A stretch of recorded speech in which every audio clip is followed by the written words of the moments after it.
sudden, it's me who's the thief on the train.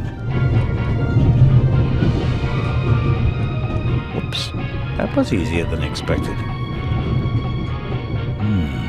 Batteries, a toothbrush, shaving brush, but not the key to the compartment door. Just this one. Too small for the door, but it might still be useful.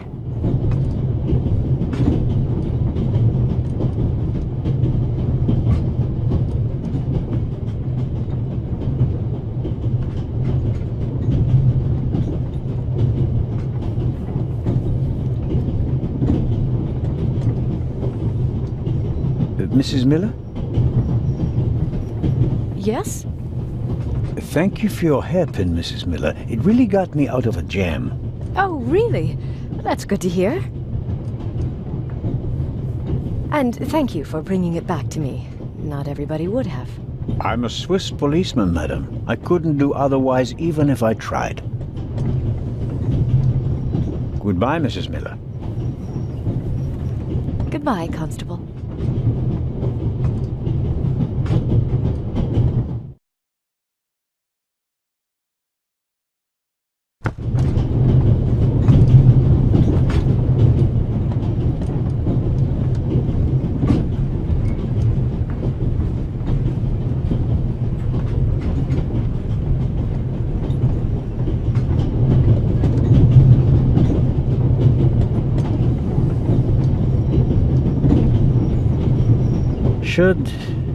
Should I ask for an autograph? That would be quite unprofessional. But on the other hand...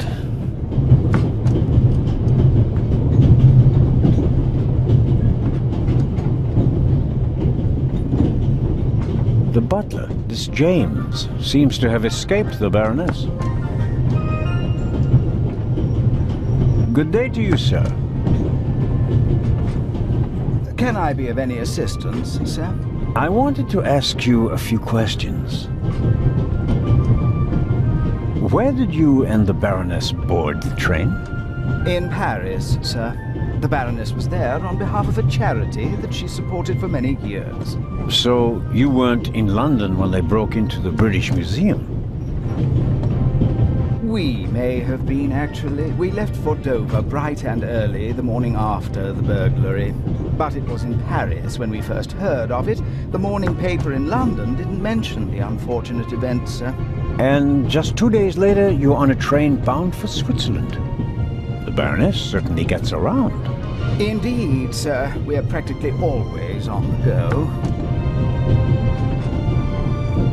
What can you tell me about the Baroness? Nothing, sir. A butler does not tattle. If you'll pardon a rather odd question, are you really named James? That would be a lucky coincidence in your line of work. My name, sir, is Clive Alfred Inch. Your second name is Alfred, yet the Baroness calls you James. Madam considers James to be the only forename suited to a butler, sir. Isn't butler an odd choice of career? Butler? Many would say it's a strange job. It is true that I am one of a dying breed, sir. The war claimed a generation of butlers. Have you been to war as well? Indeed, sir. I was a groom for a cavalry officer. When you British talk about war, one is never sure which war you mean. It seems the situation hasn't changed much since the 30 Years' War, has it? Shrapnel from a bomb dropped by a Fokker would not have wounded me in the 30 Years' War, sir. No, of course not. Goodbye, James. Or Alfred. I don't think he can tell me anything more of interest.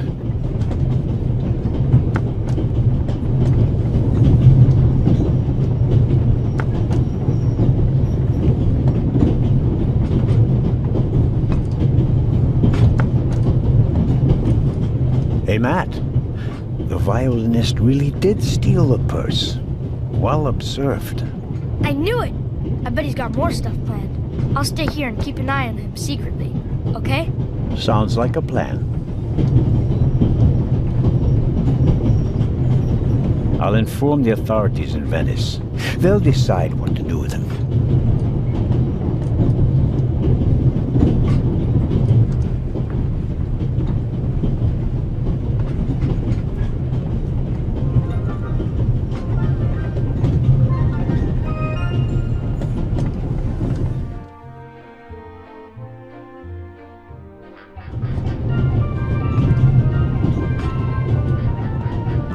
Excuse me, Lady Westmacott. Constable Zellner, how can I help you? I was wondering if you might... Sign your book, Constable Zellner? If it isn't too much of an inconvenience. Of course it's an inconvenience, but only a small one.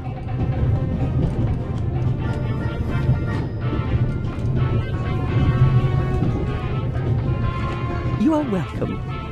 Thank you so very much. Another time. Farewell, Lady Westmacott. Constable? For brave Constable Anton Jacob Zeller, whose time shall surely come, Clarissa Westmacott, DBE.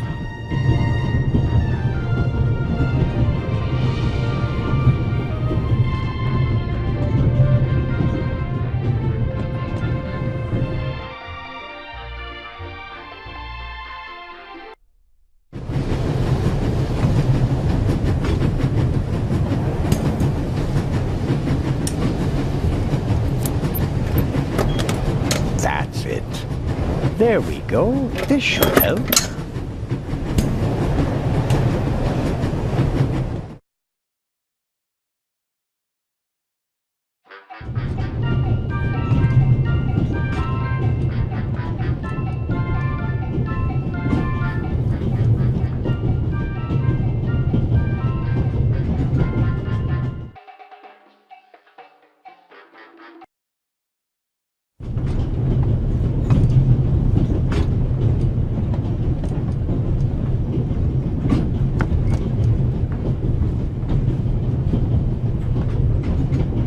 I bet I could really get a grip on the bolt with these. Well, come on then, hurry up.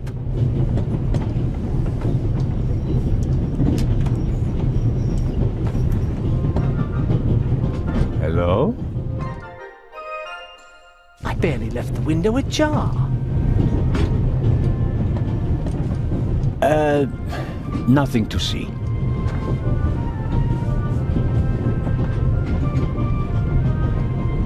Ah, Are you okay? yes, fine. Do you have any idea why the door was locked? I don't know. Maybe the constant vibrations caused the lock to lock itself. You can't possibly believe that. Well, then what's your theory? The conductor could have locked it from the outside. On the other hand, it could have been someone here in the compartment who locked the door from the inside. Who? And where have they gone? They could have climbed out there. Who would be that insane? You tell me, Professor. So, what are you hiding in your bag? What do you have that would be worth stealing? No, nothing. No valuables? Certainly not. Not on my salary. It was enough for a first-class compartment on a luxury train. That's my business. You're playing a dangerous game, Professor Lucien. I believe you and the inspector do know each other. What makes you think that? It seems like the two of you are running a haulage company specializing in safes. I won't comment on that. It's a matter of international importance. Tell me, Professor, would you happen to have a key in your briefcase? And if so, would it still happen to be there? Then all would be as it should. That's what we hope, at least. All the same, it would have been a simple matter for a thief to make an impression of it. Right, Professor? Oh. And the break-in? It wasn't an issue for you, even though you're the head of the department where it occurred? All right. The burglary was most upsetting. And shocking. And I didn't know what to do, okay? And you couldn't just tell me that. The fewer people who know about it, the better. I can't trust anyone. You're not only going to Venice, are you? Could it be that your journey will continue? All the way to Egypt, perhaps? I'm on your side. But the more you lie to me, the more difficult you make my job. I'd like to look around a bit. Of course.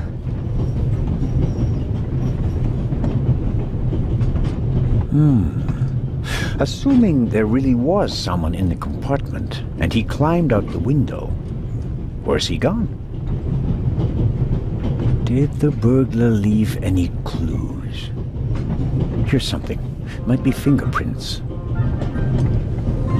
They're tough to make out, but I do believe there are some prints on the window. If I had a forensics kit, I could make the prints visible with carbon powder. They're tough to make out. If I had...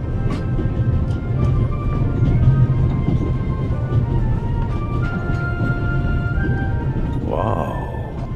That's a very nice fountain pen. Pricey. If you'd managed to decode hieroglyphics that boggled the best minds of the last 3,000 years, you'd have received a gift like that as well. I really wonder what the professor is hiding from me. But I can't just rifle through the luggage of innocent citizens. This is the 60s. The Bible, Grimm's fairy tales, Moby Dick, and gin, whiskey, and rum. All classics.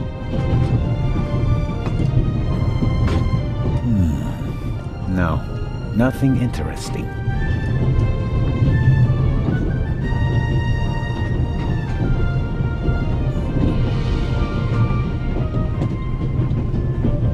Professor Lucien? Yes? Oh, nothing. Well, good.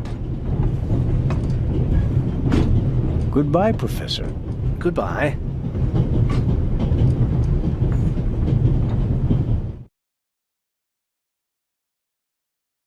The good professor is hiding something. It would be good if I could find out more about him.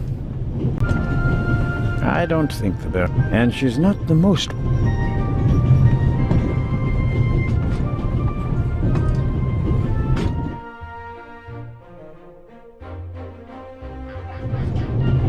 Pardon me, sir. We could have used you a few minutes ago. I think it's uncomfortable for her when I talk to her in front of Lady Westmacott. She seems to take it as an inappropriate distraction from her work, although she's just knitting. Taking up a craft like that is typical of women who were told as little girls that idleness is a sin. There are thousands of things I would like to ask her, but nothing would justify neglecting my duties here on the train.